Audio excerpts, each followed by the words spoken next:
Hey girl reporters, welcome back to my channel. So do you remember how Zach Davis, teen mom, OG star Cheyenne Davis's fiance and second baby daddy, was arrested last year at LAX upon returning from a vacation with Cheyenne and their two kids? Well, we were told that it was because he had an outstanding warrant, and then we found out that this squeaky clean, like, supposed rich boy had like a whole like criminal rap sheet, right? But we never knew what probation it was that he broke to get himself arrested at LAX in front of his children. Well, the Sun did some digging and found an official confirmation from the police. So let's get into it, shall we? The LA Sheriff's Office was able to confirm to the website that Zach Davis was arrested for violating his probation that was initially handed down to him in 2018 when he was arrested for identity theft. And do you know whose identity he stole? I don't know the name of the lady, okay? But this is what he did apparently. Allegedly, and apparently I don't even have to say allegedly because like he's on probation for this because he was convicted, okay? So he took his ass over to Walmart with some random woman's information to open up a cell phone account in her name. Sir, imagine being this dumb when you can just buy like those little pay-as-you-go cards and just go ahead or ask your parents to put you on their plan. Doesn't like T-Mobile have a family plan or something like that? Like, Zach, are you okay? Cheyenne, honestly, I'm really shocked that this is the type of guy that you would go for. He's out there stealing random women's information, and here you are, quote-unquote high-profile woman with a lot of money from reality TV and your family as well, and you put yourself with a scammer? Who knows what he's doing with your money? I'd be scared. You know what he probably does? Like, even your engagement ring. First of all, I'm not sure if it's even a diamond, but if it is a diamond, imagine you put it on the nightstand like this. Imagine. This is my ring. Oh, it's been a long day. Let me put my ring on the case, on the nightstand, and go to bed, knowing that I won't be robbed. And then meanwhile, you're sleeping, you're dreaming of your wedding, your man, he's tiptoeing around the bed to take that ring, replace it with cubic zirconia so he can pawn off your ring, sell it, and keep the cash for himself, and you wouldn't even know a damn thing. Like, that's what my head initially went to when I found out this man was a whole ass scammer. Like, I'd be scared of him personally, but I digress.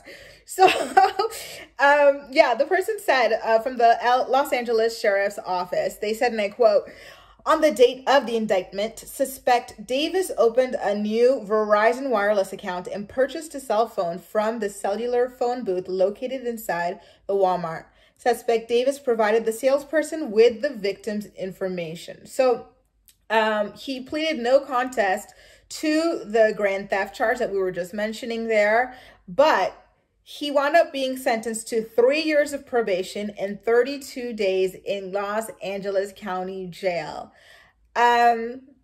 So because this happened in 2018, he was supposed to be on probation until 2021.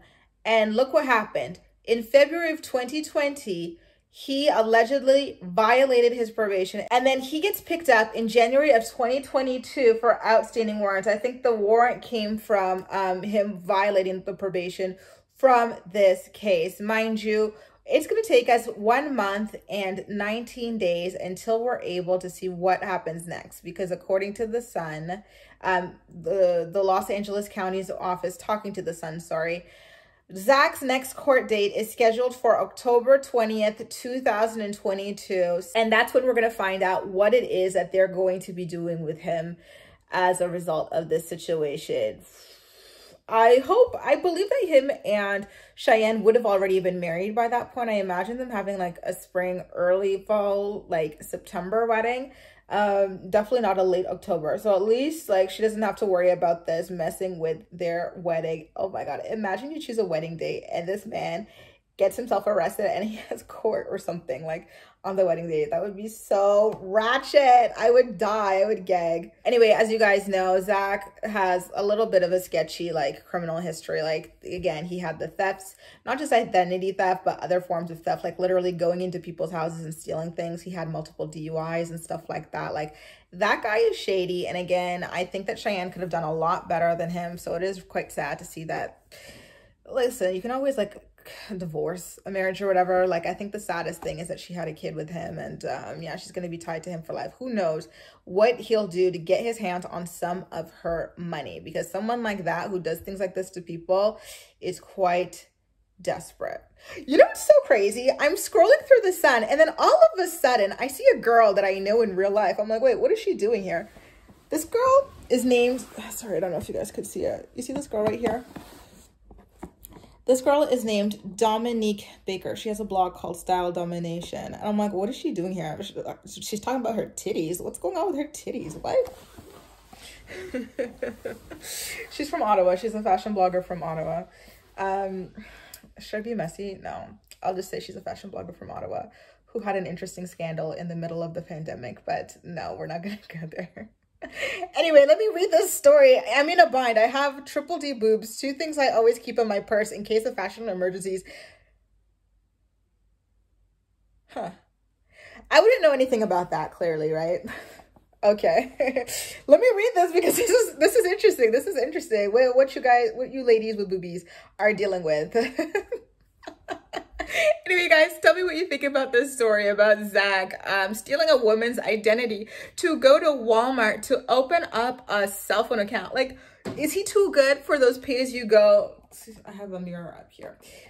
Is he too good for those pay-as-you-go cell phone plans? Like, that's what I was using when I didn't have it like that. Like, to me, it seemed better than stealing someone's identity. Like, the idea of stealing someone's identity to open up a cell phone never crossed my mind. Like, what kind of mind do you have to have? What kind of brain do you have to have? Or personality disorder to go from point A to point B? Oh, I don't have a cell phone. I need to have one. But why did he need to steal identity to open a cell phone? That's another thing. Guys, are any of you guys criminals? Can you help me understand why someone would need to steal someone else's identity to open up a phone account? Because it's not like he stole her money, right? Like, he stole her identity. Why? Was he already a wanted person? Was he a fugitive like Barr? Let me know in the comment section. As usual, we'll chat. That's all for now. Thanks so much for watching, and I'll see you next time. Bye.